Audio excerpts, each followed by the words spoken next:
Hi, I'm Wendy with Hooked on Alignment, and the audio you're about to listen to is to help you when you're thinking about why there are bad things in the world, or why bad things happen, or why there are bad people. I literally recorded this while I was in my car, so I needed to be hands-free and set it down. So this is really meant to be just something to listen to. I hope it's helpful to you. You can't see me, I'm driving, but I'm having some inspiration and I want to record it now. So as you're going on your journey, learning about the power of manifestation and positive thinking and coincidences that are meaningful, you're naturally going to come to questions about the exact opposite of that. Why are there bad people in the world? Why are there people that do horrible, awful, violent, terrible things to others? Maybe some of that's been done to you in your past or in your present. And the follow-up question, of course, is did I manifest that then? If I believe in that, did I bring that on myself? So I want to speak to that.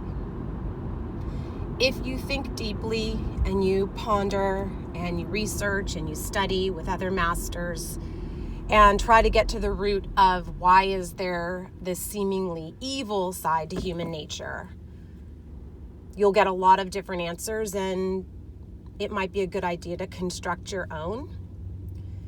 My personal opinion from my studies and my thinking is that, and the best answer I ever really got and put together was people that do horrible things, abuse children, rape, commit atrocious acts against groups of people, they are so disconnected from God. They are so disconnected from the loving divine source of themselves, that universal life force energy, that they are acting out from all the negative emotions, hate, fear, kind of that greed for power, that need to control others to live their lives.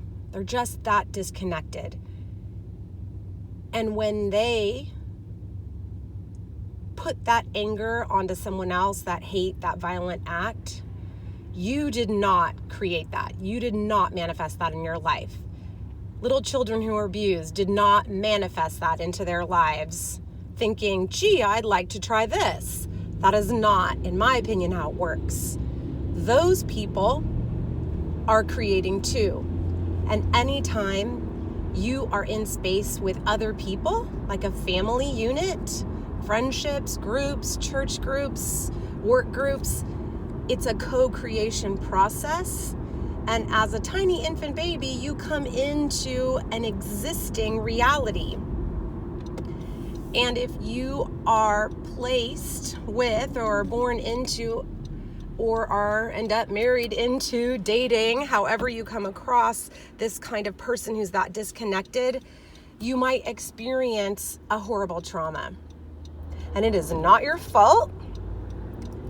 And the best thing you can do for yourself, if you want to turn to live a positive life full of manifesting amazing things, is do the work you need to do to ask yourself, what could I take away from that? What is the learning? Maybe the learning is simply, I would never do that to anyone. I am so connected. I am so full of the love, of the energy, the God, whatever phrase works for you, that I would never do that to anyone else.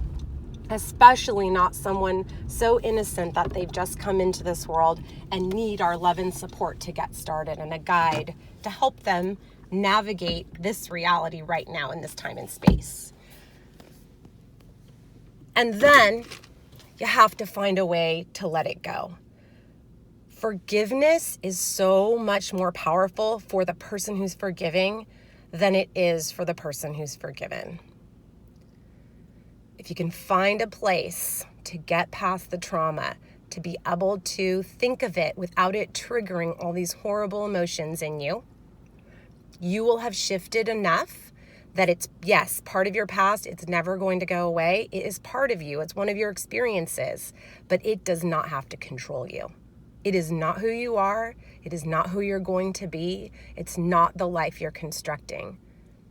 It was being in part of the reality and part of the pathway of someone who was so disconnected that they couldn't understand, out of their fear and hate and anger, that we are all one. So if something like that has happened to you or a loved one, most of us have some kind of experience in our past that has put a broken spot in our heart. You did not cause it. Your work is not to forget it, to fix it. Your work is to try to reframe it into what is your takeaway. Maybe it's just simply life experience. Now I can empathize and understand what other individuals are going through who maybe had a person like that come into their path, or people like that. And then you shift and move and put your focus on what you want and the kind of life you want and the kind of people you want around you and the kind of people you want to manifest in your life. I hope that helps. Sending love to any hurts you have.